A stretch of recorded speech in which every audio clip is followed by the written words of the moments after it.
ulit sa ating mga estudyante. Ngayon ay darako na tayo sa lesson 8 ng ating subject na Fear of the Lord.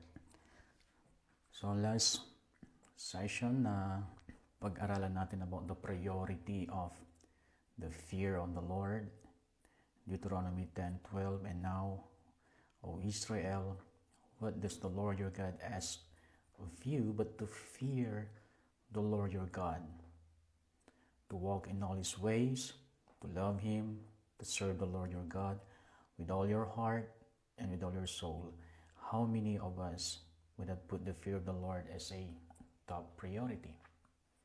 Kasi bago lahat dito, pag sa-serve sa Lord at yung mga iba pa, inuna niya ang fear of the Lord. Then, pag-usapan din natin about the value of the fear of God.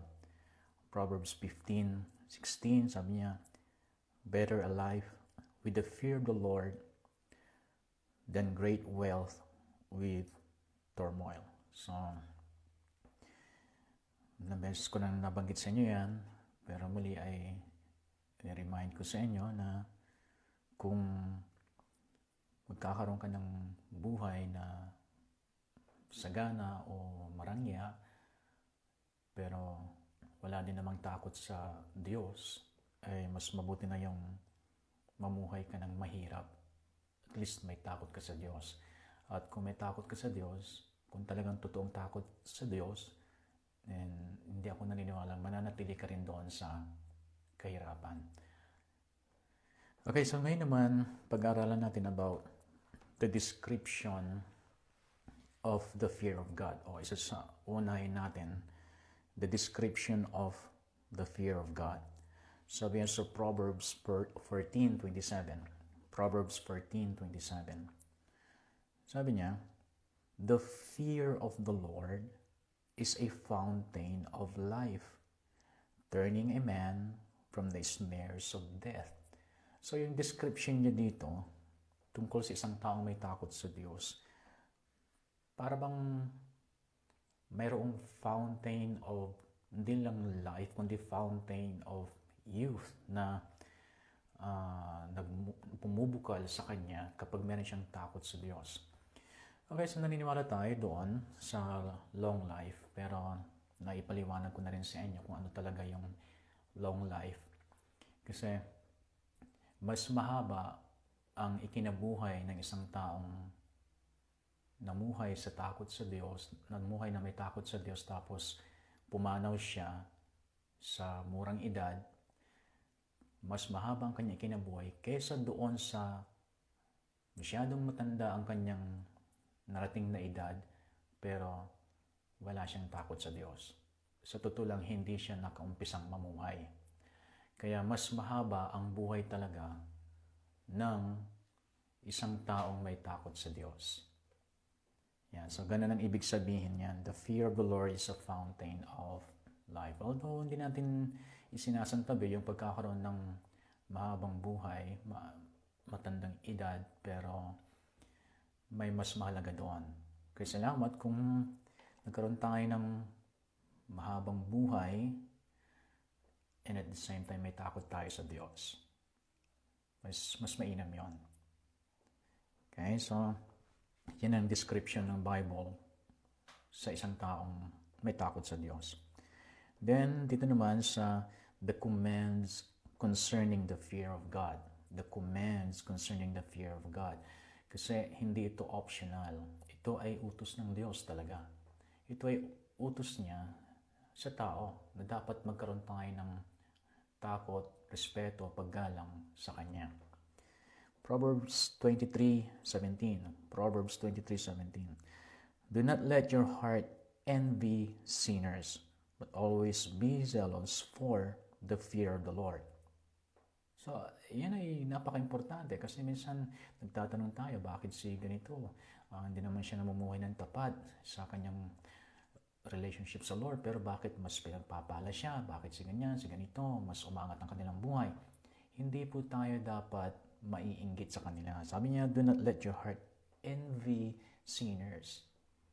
Kalahin mo, you are a believer, tapos maiinggit ka sa isang sinner, alam niyo, sa una pa lang, dapat ma-realize mo kung saan patungo yung buhay niya dahil unbeliever siya. So, hindi ka dapat mainggit. So, do not envy unbelievers, but always be zealous. Sabi niya, dito ka magpakaningas, dito ka maging mainit.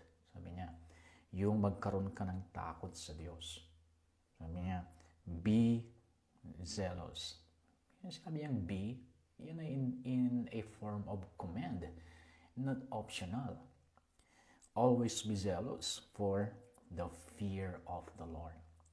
And sa 1 Peter chapter 1 verse 17, sabi niya, since you call on a Father who judges each man's work impartially, live your lives as strangers here in reverent fear. So, ito ay iniuutos niya na mamuhay tayo na para bang strangers tayo dito na may takot sa Kanya. Sabi niya, kasi kung minsan kasi ang turing natin dito para bang permanente tayo nandito. The way na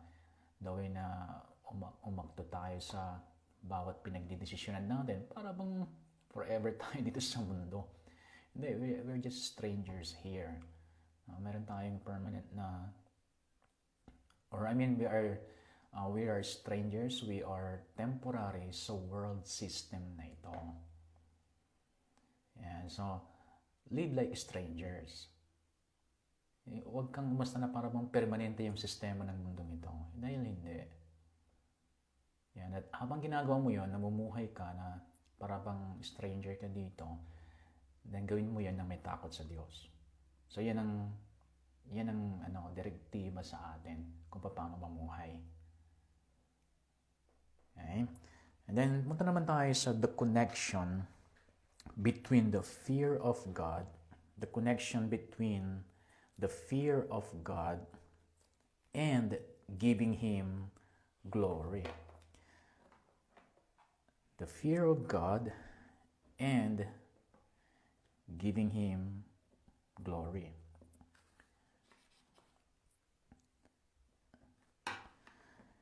So Revelations chapter 15 verse 4.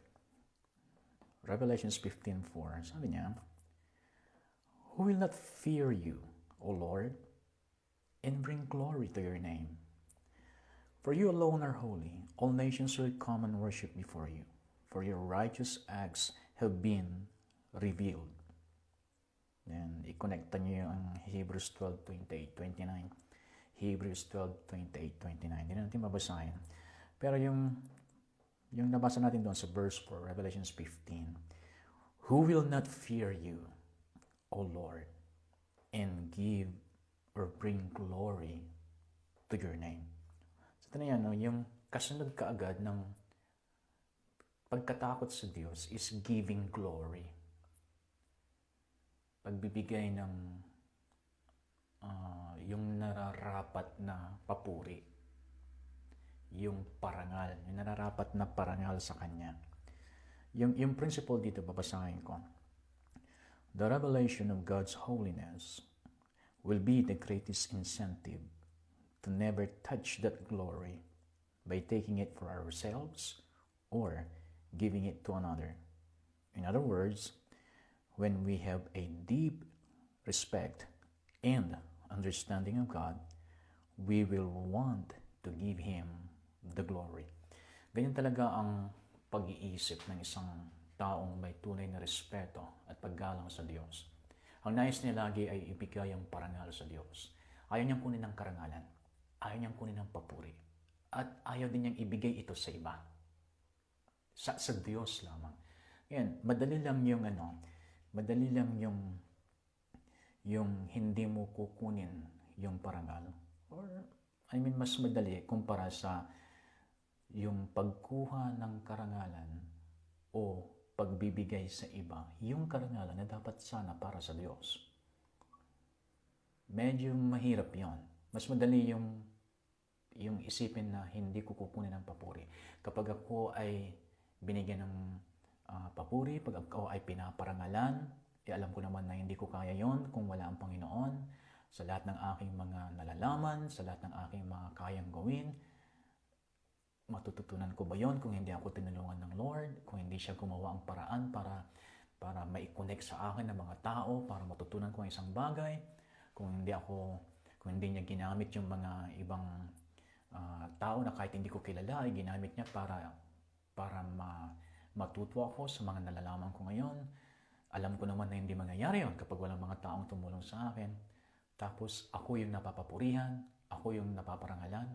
Parang unfair doon sa mga kung saan ko natutunan. Diba? So, at higit sa lahat ang Diyos ang nag-orchestrated ng lahat kung bakit nagkaroon ng chance na matuto ako sa isang bagay. At syempre, ganoon din sa inyo. So, ang mga bagay na ito ay hindi natin dapat tinatanggap yung parangal ng mga tao. Ibig sabihin doon, kung ikaw ay pinuri, syempre magpapasalamat ka para hindi naman sabihin ikaw ay walang modo o bastos. Syempre, nagpapasalamat ka pero deep inside of you, hindi para sa iyo yung parangal. Kasi kaya ka nagkaroon ng ganong kaalaman, kahusayan, kagandahan, kagwapuhan. Kaya ka nagkaroon ng ganun kasi dahil sa Diyos, dahil sa Kanya. So kung wala kang takot sa Kanya, tatanggapin mo ang papuri. Yung pag sinabing, alam mo, ang galing-galing mo. Siyempre, ako pa. Alam mo, ang ganda-ganda mo. Siyempre. Lahi namin. Ganun kaagad ang reaction mo. At bagamat minsan hindi ka naman talaga nagsasalita, pero sa loob-loob mo, tinatanggap mo yon. Hindi mo lang alam. Talagang magaganda kami. Hindi mo lang alam. Talagang matatalino yung pamilya namin. Wala kahit isa na hindi nag-top sa school sa amin. Lahat kami board passer, lahat kami nakapag-aral. Minsan ganun yung nasa isip natin, although hindi tayo nagsasalita, hindi tayo nagre-react ng nakikita, pero sa loobin ay ganun yung nasa isip natin. So, yung karangalan ay nakukuha natin. Masyadong ina-idolize ka at yung pamilya mo masyadong itinataas ng ibang tao na para bang kayo na yung pinaka-perfect na family. Ang mga bagay na ganito ay hindi dapat inaangkin yung karangalan kasi ano mangyayari sa isang pamilya kung wala naman nag-i-intercede sa family na yun. So minsan kung tayo umasta, pagka pinuri yung family natin, kung tayo umasta, yung tugon natin kagad, syempre, ako naglilid sa family na ito. Syempre, alam naman hindi magiging ganito ang pamilya namin. Bata pa lang kami, Biblia ng aming magagaling kami sa Biblia minsan ganun yung mga reactions natin, pero alam ko na hindi tama yan. Kapag may takot ka sa Diyos at pinuri ka o pinuri yung pamilya ninyo, magpasalamat ka, pero mas maganda pahabulan mo na dahil kay Lord, dahil lang sa Kanya kung bakit nagkaroon ka ng tatay na gano'n, nagkaroon ka ng nanay na gano'n, na wala sa iba, nagkaroon ka ng mga kapatid na supportive sa'yo, na hindi nagagawa ng ibang kapatid ng iba. Yan ay dahil sa Lord lahat. Ibigay mo lahat yung papuri sa Kanya. Yan. Medyo madaling gawin yun kumpara sa yung ikaw naman ang magpupuri sa iba. Kasi naalala ko minsan, mayroong isang minister na nabasa ko. Kalimutan ko yung pangalan, pero talagang anointed siyang mag-preach. And then pagkatapos siyang mag-preach, bababa na siya ng stage, may babaeng nakipagkamay sa kanya. Pero sabi niya, Pastor, ang galing-galing po ninyo. And then, dahil ang minister na ito ay masyadong sensitive siya, spiritually sensible siya. Pagdating sa glory that must go to the Father, that must go to the Lord. Masyado siyang aware siya sa bagay na yan. Kaya minsan hindi niya naiisip na offensive na yung kanyang yung reaction. Pero doon sa kanyang sinabi ay meron akong nakuhang aral. Kasi ang sagot niya doon sa, ang galing-galing niya naman mag-preach, pastor, ang sagot niya, narinig ko na yan kanina. Ang point niya, pinuri na siya ng Satanas. Ibig sabihin, gustong palakihin ni Satanas yung ulo niya. Gustong ipaisip sa kanya ni Satanas na magaling siya. Gustong ipaisip ni Satanas sa kanya na wala yan sa iba, ikaw lang meron yan, special ka. Gusto niyang ipaisip yon ni Satanas sa kanya. Kaya, nung sinabi ng isang babae sa kanya na ang galing-galing niya, sabi niya, narinig ko na yan kanina. So, ang point doon ay, yung babae, mali siya. Dahil pinuri niya yung tao. Yung papuri na yun na binigay niya sa tao, dapat kay Lord binibigay yun. O, di ba? Sabi ko, mas mahirap yun na isagawa kaysa doon sa hindi mo tatanggapin yung papuri na para kay Lord na binibigay sa'yo, kaysa doon sa ibigay mo sa Lord dapat yung papuri at hindi mo dapat ibinibigay sa iba. Kasi yung papuri, para kay Lord, binigay mo doon sa tao. Yan, galing-galing mo naman, pastor. Siguro, yung sabihin mong, alam mo, ganda mo, alam mo, gwapo mo. Okay, siguro, sa ganun, naiintindihan natin. Pero pagdating sa mga spiritual gifts, pagdating sa mga spiritual, no? Alam naman na si Lord yan eh. Anong ibubuga ng pastor na yan kung hindi si Lord? Alam niyo ba, ang dami mga magagaling magsalita, pero walang kwenta ang makinig sa kanila. Walang na-accomplish sa puso ng mga tao. May mga ganun, di ba? So, be careful sa pagbigay niyo ng glory sa tao na dapat sana sa Lord binibigay.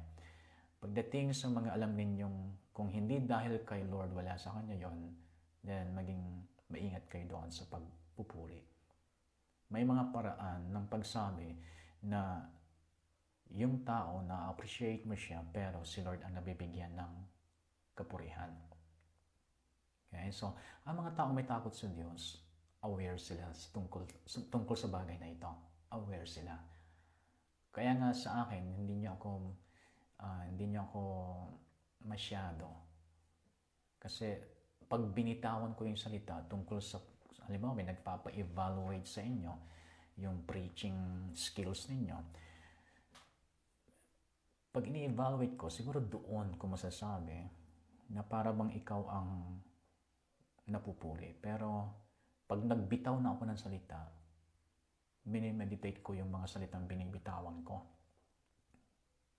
Kung appropriate nga ba yon na pinarating ko sa isang tao. Kung tama ba ang aking sinabi. Hindi ba naibibigay doon sa tao yung glory instead of sa Lord? Yan, ang taong may takot sa Diyos, ganyan siya mag-isip.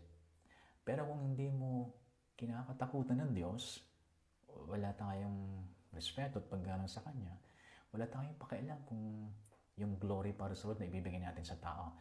At sa atin, wala tayong pakialam kung yung glory na kukuha natin instead na ibigay sa Lord. Okay, so yan ang connection ng fear of God and giving Him glory.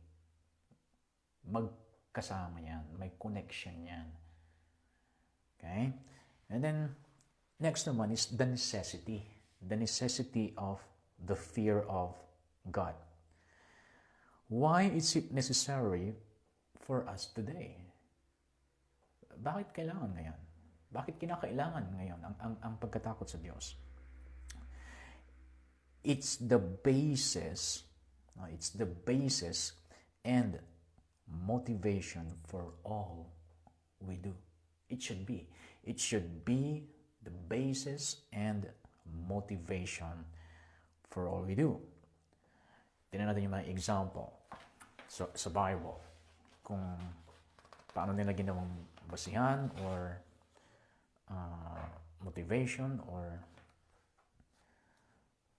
sabihin natin, yung pangunahin na dahilan kung bakit ginagawa nila yung una, worship. Worship. Paano naging basis at motivation ang takot sa Diyos tungkol sa ating pagsamba? Ang pinakapunto dito, kung hindi nag-start sa takot sa Diyos ang pagsamba, then it's not a worship in spirit and truth. Lalo sa ating panahon ngayon na pagalingan sa tugtugan, pagandahan ng boses. Sa ating panahon ngayon, dahil sa demand ng mga bagong banda at demand ng social media, kailangan magaling ka. Dahil pag hindi ka magaling, talaga hindi ka panonoorin. Yan ang kalakaran ngayon. So, ginagawa ng lahat ng Christian music na at least makasabay. Walang problema doon kasi ang music ay pag-aari ng Lord. Ang problema nga lang is worship is more important than music. Dahil yung music, ginagamit lamang natin yan to assist us in worshiping the Lord. But the music itself is not worship. So dyan dapat tayo maging aware. Music itself is not worship. Music will help us to worship. Music will assist us to worship. Music will change the atmosphere for us to worship God. But you can worship God, you can change the atmosphere without music. You can worship God in spirit and in truth even without music. So music is not worship. But sometimes musicians are worshiping the music. They are worshiping the song. They are worshiping the melody. Melody is more important to them than worship. The arrangement of the music is more important to them than worship. Hindi po ganon. Okay? So, yun ang point dito. True worship in spirit and in truth ay nangyayari yun kung yung worshiper ay mayroong tunay na pagkatakot sa Diyos. Dito sa Psalms 5:7. Psalms 5:7, sabi niya, "But I, by your great mercy, will come into your house." How? "In reverence will I bow down toward your holy temple." In reverence, I will bow down. Or in fear, I will bow down toward your holy temple. Hebrews 12:28. "Therefore, since we are receiving a kingdom that cannot be shaken, let us be thankful and so worship God acceptably with reverence and awe." So dito sinabi niya sa atin, how are we going to worship the Lord? For our God is a consuming fire. Okay? So, dito, sinabi niya, paano tayo mag-worship? Sabi niya, acceptably with reverence and awe. That is worship from the heart. That is worship in spirit and truth na hinahanap ng Diyos sa ating kapanahunan ngayon. So, ang nangyari sa atin, na-magnify ang music team, na-magnify ang musicians, na-magnify ang song leaders, na-magnify ang mga musical instruments. Yan ang mga na-magnify. Pero, yung reason kung bakit may mga bagay na ganito, bakit may music, bakit yung purpose ng music, yung purpose ng music team, hindi na ito natutupad kasi more on performance na lang, more on performing na lang yung habol ng mga music team. Kaya nga ang tanungan ng mga music team, di ba, pag napansin niyo yung mga musicians sa church, pagka malapit na yung practice, yung way na magtanong sila, tutugtog ka ba? Papakanta ka ba? Kakanta ka ba? Yan ang mga tanungan nila. Kasi more on performing na sila. Okay? At dahil dito, yung pagkilos ng banal na Espiritu, nagkakaroon ng limit sa mga tao. Kaya, although maganda ang pagkakatugtog ng music team, yung work of the Holy Spirit sa hearts ng mga tao, sa heart ng mga tao, ay hindi na-accomplish. Kaya wala o kaya'y mabagal yung changes ng mga tao. Okay? So, tandaan niyo yan, yung connection ng or yung the necessity of fear of the Lord para maging totoo yung worship natin. And that's why it's necessary. It's necessary for us to have the fear of God so that we can worship Him in spirit and in truth. Pangalawa, sa service and sacrifice. Service and sacrifice. Pag sinabi ni service, yung paglilingkod mo sa church. At yung sacrifice, talagang may mga times talaga na you need to sacrifice when you are serving God. May mga kailangan mong isakripisyong pera, kailangan mong itabi yung pera para may pamasahe kang pumunta sa church o pumunta sa mga practice ninyo.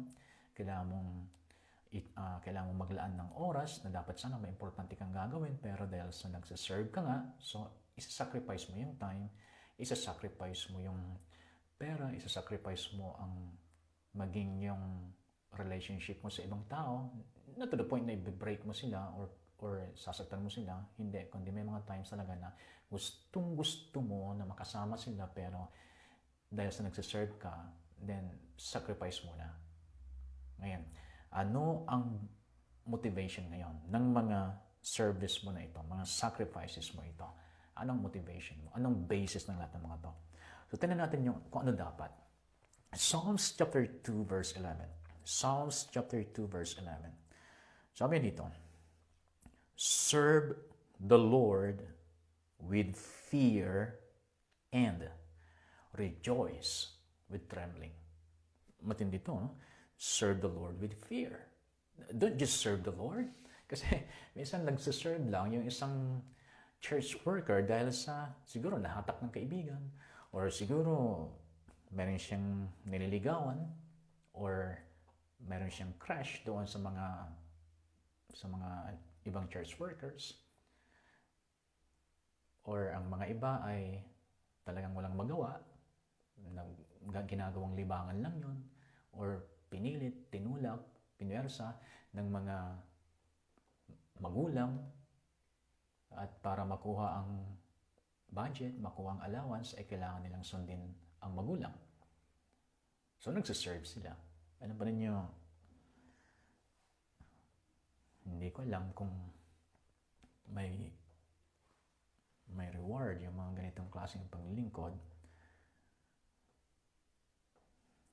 Hindi ko alam, pero basta ang instruction sa atin ng Lord, if we want to serve Him, then we must serve Him with fear. Dito sa Hebrews 11:7, ito si Noah ito ha. Hebrews 11:7, tungkol ito kay Noah. Sabi niya, by faith, Noah, when warned about things not yet seen, in holy fear built an ark. Imagine mo, si Noah, syempre, yung pinapagawa ng Lord sa kanya, hindi niya kaya yun sa kanyang sariling kalakasan lang at sariling karunungan. Kaya mo, gagawa ko ng malaking ark. And then, isasakay mga hayop at may paris pa yung hayop. Gaano kalaki yun? para ma-preserve yung mga lahi ng mga hayop na ito. So hindi niya kaya yan. Kaya nga sa kanyang pagsunod sa Lord, may halong takot sa Diyos na baka hindi niya magawa yung saktong pinapagawa ng Diyos sa kanya. Imagine araw-araw ganun siya. Aware siya lagi na kailangan kong gawin to in the fear of the Lord. Alam niyo, yan ang nawawala sa atin. Dahil nagsaserve tayo, na basta nagsaserve lang kasi ang iba sa atin, naging culture na niya. Pero ibang-iba pa rin yung talagang magsaserve ka because you fear the Lord. Fearing Him must be your basis why you are serving Him. And it should be your motivation. Nehemiah chapter 5, verse 15, sabi niya, their resistance lorded it over the people, but out of reverence for God, I did not act like that. Tingnan yan. Out of reverence for God, I did not act like that. Kasi yung mga assistants kasi, sila yung kinukontrol yung mga tao. So, feeling leader sila, pero hindi naman talaga sila karapat dapat maging leader, parang ganun. Or wala sa kanila yung attitude or characteristics ng leader. So, ang sabi naman ng ni Nehemiah, sabi niya, but out of reverence for God, I did not act like that. Parang ibig sabihin, may takot ako sa Diyos at dahil sa takot na ito, hindi ko dapat kinukontrol ang isang tao. Alam niyo, delikado yan. Pag nag-control ka ng tao, actually that is witchcraft. You are being motivated by the spirit of witchcraft or by the work of the flesh, which is witchcraft. Okay, so hindi mo kailangan i-control ang isang tao.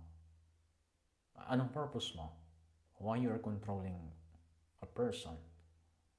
Ano bang purpose mo? Why you are controlling your partner? Takot ka dahil hindi ka niya mahal? Mas maganda nang umalis yung hindi ka niya mahal. Kaysa nagmamaang-maang ka na gusto mo siyang mapanatili dahil mahal mo siya, pero hindi ka niya mahal. Mas masakit yun. Mas nasasaktan ka na.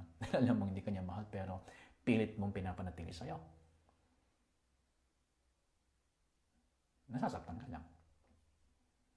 Kailangan mo, pinapanatili mo sa buhay mo yung isang taong hindi ka naman niya gusto. Pwede masakit yun. So, hindi mo kailangan i-control ang isang tao. At ang katotohanan niya, ng taong nagmamahal, hindi niya nangungontrol. Kaya kung meron nagko-control sa inyo, hindi niya kayo mahal. In the fear of God, I did not act like that. So, hindi ako gumaya sa inyo ng mga nangungontrol ng ibang tao. Dahil may takot ako sa Diyos. Okay, and then sa early church naman, sa Book of Acts, chapter 5, verse 11 to 16, Acts 9:31, Acts 5:11 to 16, Acts 9:31. So babasahin ko yung Acts 9:31. Sabi niya, then the church throughout Judea, Galilee, and Samaria enjoyed a time of peace. It was strengthened and encouraged by the Holy Spirit. It grew in numbers, living in the fear of the Lord. So tingnan niyo, no?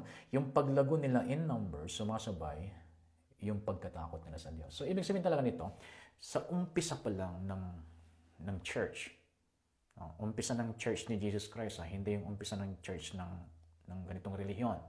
Yan, tinatawag ko yung pinag-umpisa ng Lord, ng kanyang church, na sinabi niyang, I will build my church.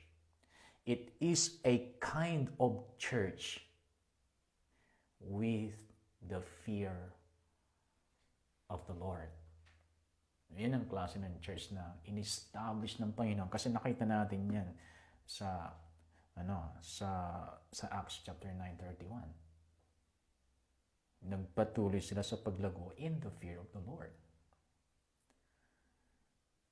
Pagdating sa mga kasambahay ninyo, pagdating sa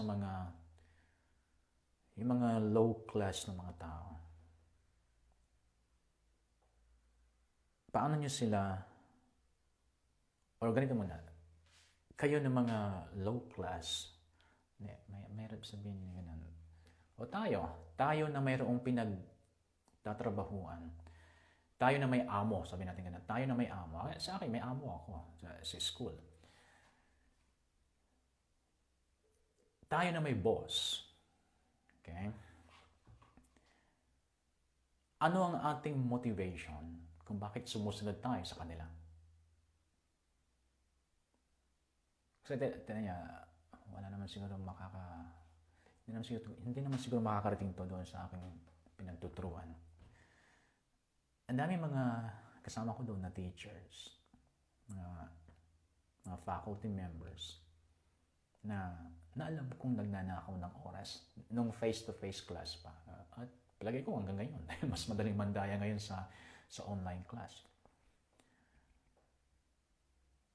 Nakikita ko na sa kanilang pag-time in, pag-time out, at sa kanilang pagtuturo mismo, hindi mahirap mag-conclude na nandadaya sila ng oras. Pero sumisweldo sila ng tama ayon sa kanilang kontratang pinirmahan. So, palagay ko, ang mga ganito ay talagang walang takot sa Diyos. Kasi sabi niya dito sa Colossians 3:22. Siya nga pala, nung face-to-face class pa sa aking pinagtuturuan na college, never akong na-late. So, kailan pa yan? 2018 ata, 17 or 18, mga ganon. Hanggang sa present, kahit sa online class, sinusundan ko lagi ang aking mga schedules. On time akong mag-start or even advance pa. Ayaw kong nalilate. Minsan lang parang na-late ako kasi na-send ko sa Messenger yung dapat ginawa ko sa Google Classroom. Nagkamali ako noon. So, syempre, pagdating doon sa pag-attendance, ang mababalidate doon yung sa classroom. Kasi yun ang nasa sa school. Yung sa Messenger, wala yan. So, doon lang parang na-late ako. Pero sa totoo lang, hindi ako late kasi maaga pa nag-send na ako ng activities nila sa Messenger. Yun lang. Yung na-late ako na hindi naman talaga official na late. Never akong na-late sa aking klase. Kaya yung mga estudyante ko, alam nila yan. Kung akong magtuturo, alam nila yan. Na hindi na-late mag-start si Sir Paul sa kanyang klase. Kaya pati sa Rema, diba? Alam naman ninyo mga estudyante nung face-to-face class pa tayo. Kahit manggagaling ako ng Pangasinan, hindi ako na-late sa klase ko sa inyo. Nadadaig ko pa tuloy yung mga nandyan lang sa Rema mismo. Hindi na magta-travel, maglalakad lang pero nalilate pa rin. Okay, so tayo na may mga amo, paano tayo nagpapasako, paano tayo sumusunod sa ating mga boss. Okay, ganito sabi niya sa Colossians chapter 3 verse 22. Colossians 3:22. Slaves, mas matindi yan, slaves. Alila, kumbaga. Obey your earthly masters in everything. Ano sa talaga, ang totoo niyan, mahirap lang sumunod sa mga ayaw mong sundin. Kung nahihirapan kang sumunod sa isang bagay, ang dahilan dyan is ayaw mo talagang sundin. Meron ka talagang gustong ibang gawin. Kaya sa mga makomplain, sa totoo lang kayo ang dapat, kayo may problema. Sa mga makomplain, kayo ang may problema. Dahil kung talagang masunurin ka, walang mahirap. Kaya nga sa aking pagtatrabaho sa secular, ni minsan hindi pa ako nag-complain. Kahit anong sabihin ninyo, kahit anong ipagawa ninyo, basta't ako, wala akong nilalabag. Never na ako yan. Ang dami mga complain. Ako, basta't ako, wala akong nilalabagan. Wala akong ginagawang masama sa company na ito. Kung tanggalin ninyo ako, sige, tanggalin ninyo ako. Pero kung gusto niyo akong panatilihin, okay. Pero praise God naman at dahil sa nakikita nila yung aking performance, ang dami ng mga tinanggal na part-time. No, marami nang naging bagong part-time, ako nandun pa rin. At minsan pinakitaan nila ako ng intention na parang gusto na nila akong mag full-time. Pero hindi ko pwedeng gawin yon dahil pag nag full-time ko doon ay siyempre hindi ko nahawak yung aking oras. Hindi na ako makakapagturo sa Rema, sa inyo. At siyempre sa mga ibang dapat kong puntahan, hindi ko mapuntahan dahil siyempre natali ako doon sa oras doon. So, you must obey in everything. Maliban na siyempre pagkasalanan na yung pinapagawa. And do it. Not only when their eye is on you and to win their favor. Ang dami pong mga empleyado na magpapakitang gilas pag nakikita sila ng amo. Akala nila kasi yung amo hindi niya alam kung hanggang saan yung tatakbuhin ng tatrabahuin ng isang empleyado. Nagkakamali po kayo doon. Hindi naman lahat, pero karamihan sa mga manager, karamihan sa mga boss, alam nila kung ano yung dapat mong i-accomplish. Lalo na sa construction, syempre yung mga foreman o yung mga contractor, yung mga engineers, alam nila kung hanggang saan yung dapat mong trabahuin. Kaya hindi ka dapat magpakitang gilas kung nandyan sila. Kasi kwentado na niya ang iyong tatrabahuin sa isang araw. Hindi ka lang pinaprangka kung ikaw ay nagnanakaw ng oras. Hindi ka lang pinaprangka. Pero sa loob-loob niya, hindi ka tapat.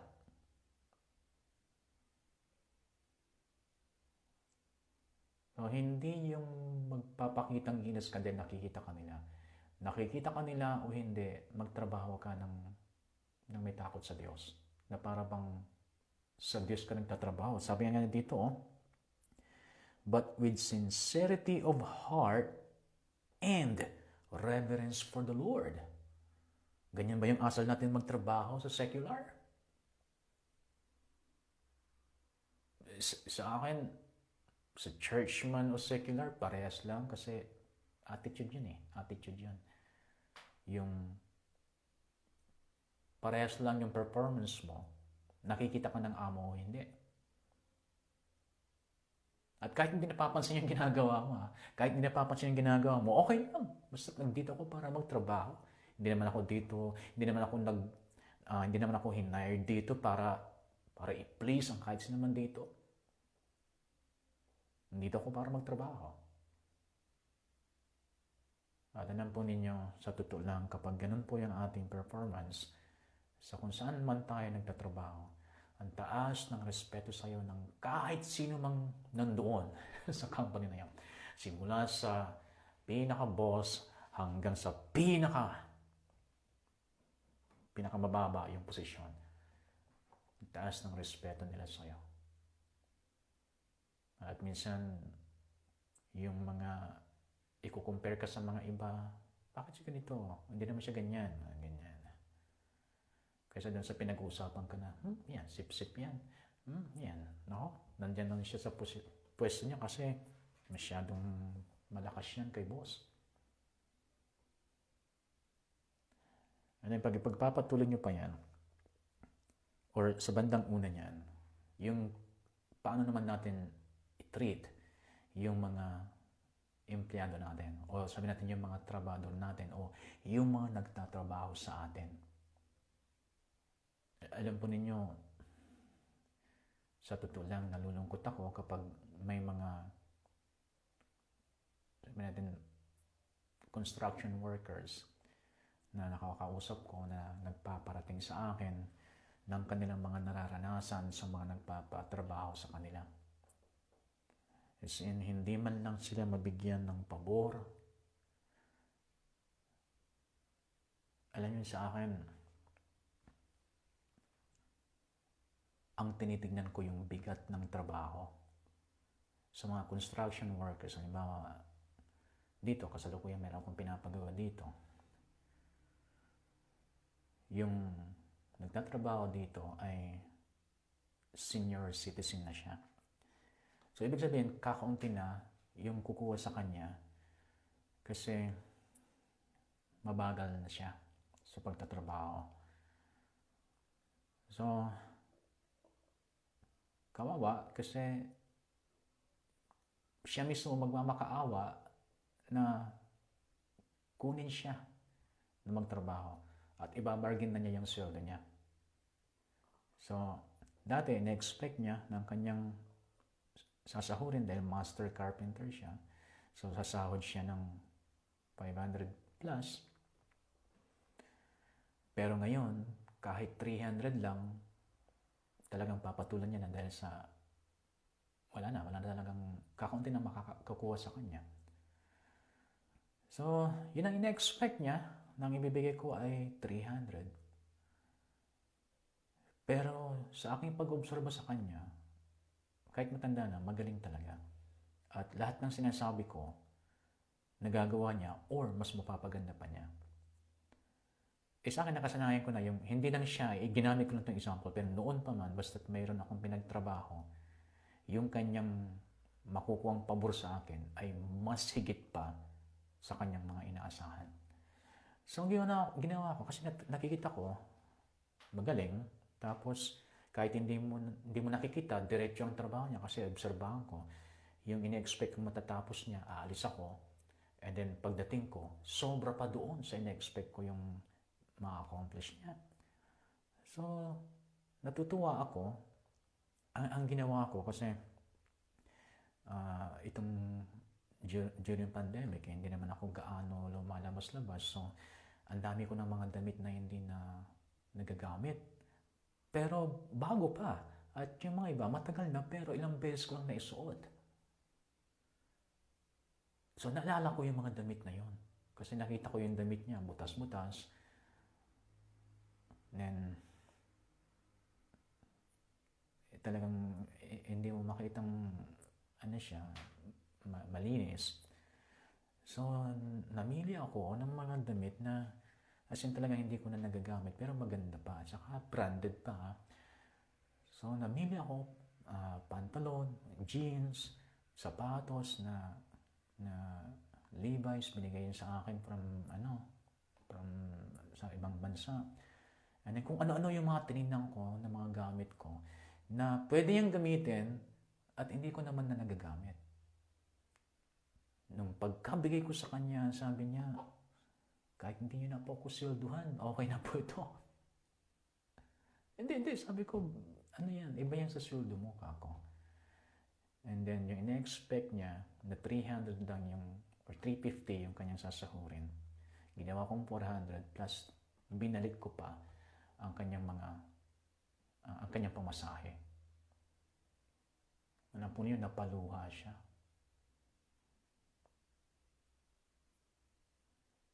So, paano natin i-treat yung mga ganitong trabahador na sabi natin sila ay hamak, na sa totoo lang nakakakuha naman tayo ng pabor sa kanila. paano natin sila i-treat? Alam mo rin dito sa amin, talagang noon pa man, dami mga pumupunta dito, minsan titira dito ng ilang araw, iba nga, buwan. Alam nyo, kahit nandito sila, siyempre, pag nandito sila, gagamit niya ng cellphone, magcha-charge yan, ilaw, tubig. Pag nag-utos ako sa kanila, hindi naman sinasanay ko silang hindi mo mautusan kung wala kang ibibigay. Hindi, kasi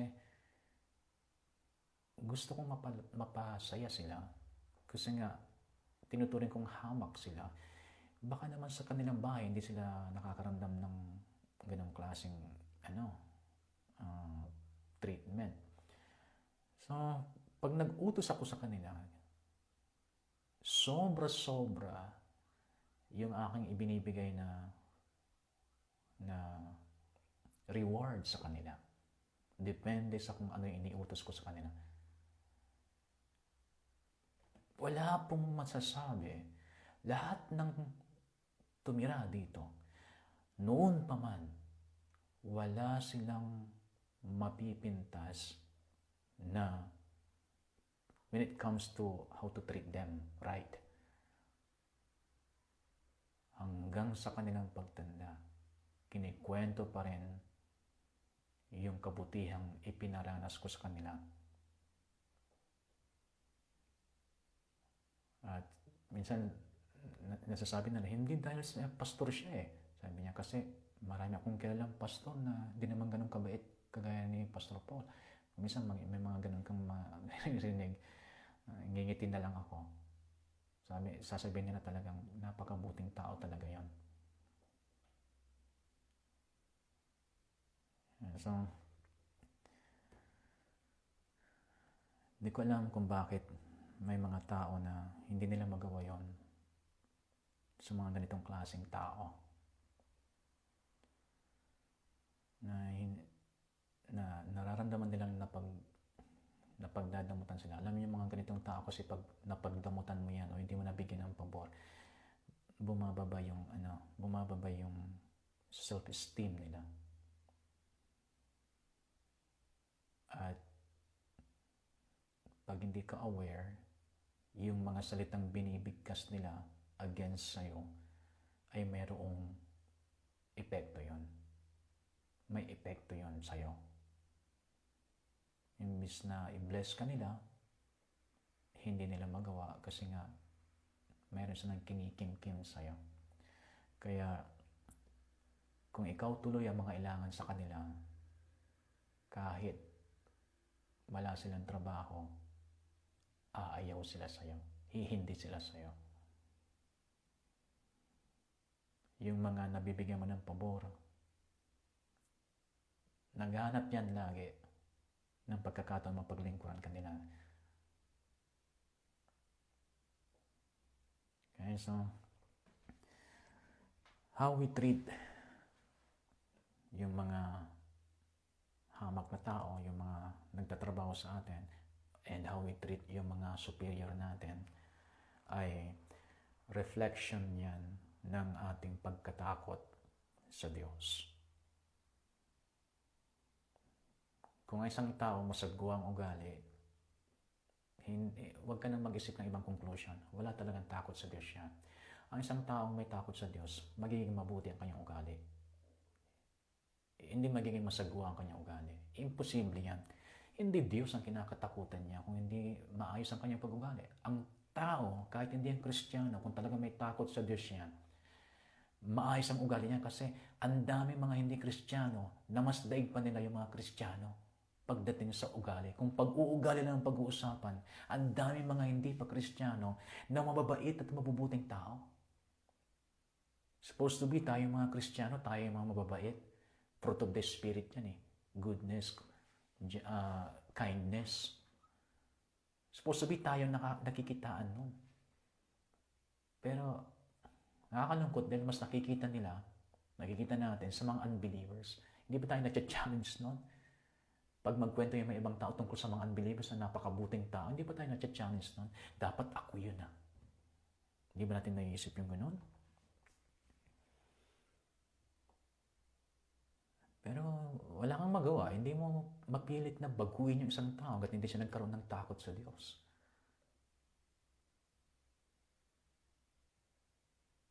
Dahil napag-usapan na natin na ang mga may takot sa Diyos, makikilala nila ang Diyos na mabuti ang Diyos. At syempre, pag nakita mo yung kabutihan ng Diyos, syempre, gusto mo maging kagaya siya.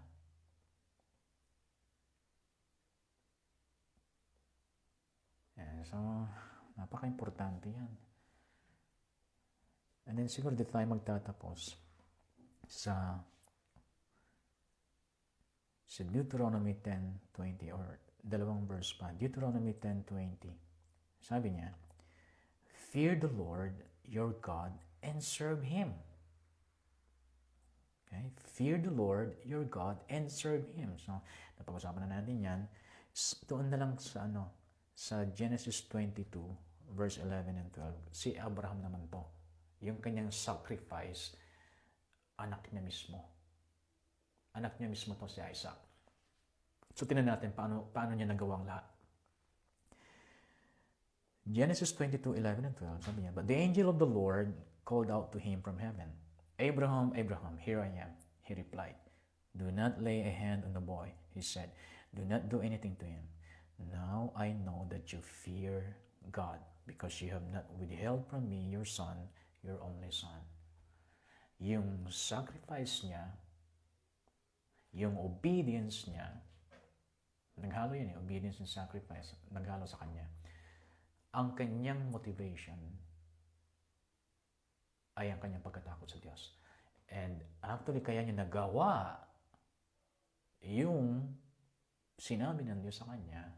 Kaya niya nagawa dahil may takot siya sa Diyos. Hindi niya kayang gawin yun kung wala siyang takot sa Diyos. Iisipin niya kagad yung sarili niya. Iisipin niya kagad na ang tagal-tagal kong tumayo sa pananampalataya para magganap, para ipanganak si Isaac. Ngayong natupad na, mawawala sa akin. Pag walang takot sa Diyos ang tao, isipin niya kagad yun. Isipin ng isang tao na dihado siya. Kung susunod siya sa Diyos, dihado siya. Yun ang kanyang isipin. Yan ang tao walang takot sa Diyos. Yung mga tinatawag ng Diyos sa ministry, tapos hindi makahakbang kasi parang magiging dihado sila sa decision nila. Ang dahilan diyan, nag-hesitate ka kasi wala ka talaga takot sa Diyos. Kasi kung may takot ka sa Diyos, hindi ganyan. Wala kang hesitation pagdating sa pag-serve mo sa Kanya. Hindi mo inisip na dihado ka. Okay, so sa ngayon ay dito muna tayo magtatapos sa lesson 8 natin ng Fear of the Lord. God bless.